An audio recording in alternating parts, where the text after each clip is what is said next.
Producer మీద IT raids వచ్చే స్థాయికి ఈ సినిమా కలెక్షన్ రావడం మీద మీ అభిప్రాయం ఏంటి?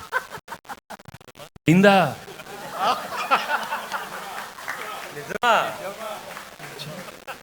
వాళ్ళు కూడా అన్ని అవుతాయి, అన్ని బాగానే అవుతాయి. అంటే సంక్రాంతికి వస్తున్నాం అని చెప్పి మేము టైటిల్ పెట్టాం కదా, వాళ్ళు కూడా గట్టిగా ఫిక్స్ అయినట్టుంది. మేము సంక్రాంతికి వస్తున్నాం అని చెప్పి వచ్చేసారు వాళ్ళు కూడా.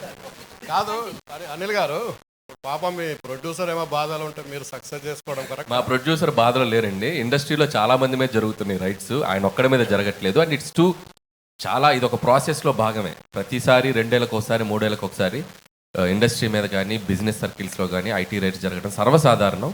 సో అలాంటి ఒక ప్రాసెస్లో జరిగే భాగం. ఇంకా వాళ్ళు మమ్మల్ని, మేము వాళ్ళకి కాంటాక్ట్ అవ్వలేకపోతున్నాం.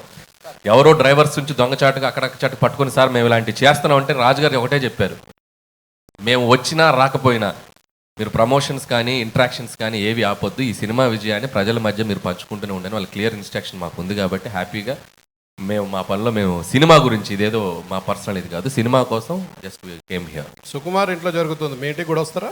సుకుమార్ ఇంటి పక్కకి నేను ఇంకా షిఫ్ట్ అవ్వాలా, త్వరలో షిఫ్ట్ అవుతున్నాను ఫిబ్రవరికి. కాబట్టి మా ఇంటి పక్కకి లేను కాబట్టి ఇంకా రాలేదు. ఇప్పుడు మీరు అడిగారు కాబట్టి ఖచ్చితంగా వాళ్ళు వచ్చే అవకాశం ఉంది. వెంకటేష్ గారు సార్ సార్ సార్ మా డైలీ ప్రొఫెషన్ వైజ్గా చాలామంది హీరోలను కలుస్తూ ఉంటాం. బట్ క్లియర్లీ చెప్పాల్సింది ఏంటంటే వెంకటేష్ గారు ఒక డిఫరెంట్ కైండ్. ఎలా అంటే మీ సినిమాల్లో మీ మీద సెల్ఫ్ సెటైర్ వేసినా సరే గ్రేషియస్గా తీసుకునే యాక్టర్ మీరు. అలాగే ఇప్పుడు ప్రమోషన్స్ అంటే ఒక బార్ అనేది, ఒక రిస్ట్రిక్షన్ అని ఏమి పెట్టుకోకుండా సినిమాని ఆల్అవుట్ ప్రమోట్ చేసిన హీరో మీరు. ఆ తాలూకు ఎఫెక్ట్ అంతా కూడా ఇప్పుడు కలెక్షన్స్ మీద కనపడుతుంది. ఒక మాట చెప్పాలంటే ఇప్పుడు వచ్చే collections more than deserve for it. Anil గారి గురించి చెప్పాలంటే క్వశ్చన్ ఏం లేదు సార్ మీకు. I just wanted to say thank you so much. Anil గారు, త్వరలో మీ మీద కూడా రైట్స్ జరగాలని కోరుకుంటున్నాను. ఓరి నాయన, నిన్న మీకు ఒక జోక్ చెప్పాలి. నాకు నిన్న ట్విట్టర్లో ఒక ట్యాగ్ చేస్తూ ఒక ఫ్రెండ్, విజ్ఞాన్లో నా కాలేజ్ ఫ్రెండ్ అనమాట, వాడు నిన్న న్యూస్లో వచ్చింది నా మీద కూడా రైట్స్ జరుగుతుందని. ఇన్ఫ్యాక్ట్ నా మీద జరగలేదు. సో వాడు ఏం చెప్పాడంటే ట్విట్టర్లో,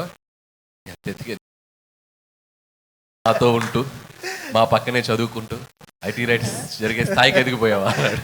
అదే అలా ఆ ఐటీ రైట్స్ స్థాయికి ఎదగాలని మీరు కోరుకుంటున్నాం. వద్దులేండి, అది ఆ టెన్షన్ నాకెందుకు, నన్ను ఇలా ప్రశాంతంగా ఉండనివ్వండి. వెంకటేష్ గారు, అండ్ ఇంకొక విషయం చెప్పాలి మీతో.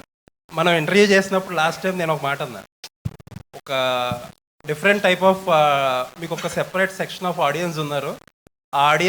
ఆ సెక్షన్లో మీకు కాంపిటీషనే లేదని చెప్పి ఒక మాట అంటే దానికి చాలామంది చాలా అర్థాలు తీశారు. But I mean it.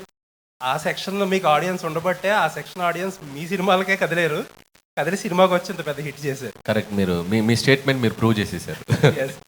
చాలా మంది చాలా రాంగ్గా చేశారు. This is what I meant. Correct అండి. అంటే మీరు ఈ సినిమాకి ఒక ఎంటర్టైన్మెంట్ బ్యాక్డ్రాప్లో చేసిన సినిమా, కామెడీ ప్రధానంగా సాగిన సినిమా. సో దీనికి మీ ఇందాక మూర్తి గారు అన్నట్టు ఒక టాప్ 3 టాప్ 4 రెవెన్యూస్ వస్తున్నాయి అంటే ఎస్, ఈ జోనర్కి, ఒక వినోద ప్రధానమైన సినిమాలకి audience are always ready to come and watch. ఇది ఇప్పుడే కాదు, నేను చాలా ఇంట్రెస్ట్లో కూడా చెప్పాను. కృష్ణారెడ్డి గారు తీసిన ఎమ్మెల్యేలో ఇండస్ట్రీ హిట్ అయింది. అహనాపల్లి అంట, సురేష్ ప్రొడక్షన్స్ వచ్చిన అహనాపల్లి అంటే ఇది ఈక్వల్ టు ఆ రోజు చాలా పెద్ద సినిమాలకు తగ్గ రెవెన్యూస్ చేసింది. సో కామెడీ ప్రధానంగా సాగిన సినిమా మనం కరెక్ట్గా డీల్ చేయగలిగితే దాని రెవెన్యూస్ ఎప్పుడు అన్ని సెక్టర్ ఆఫ్ ఆడియన్స్ వచ్చి దానికి పెద్ద విజయాన్ని ఇస్తారు.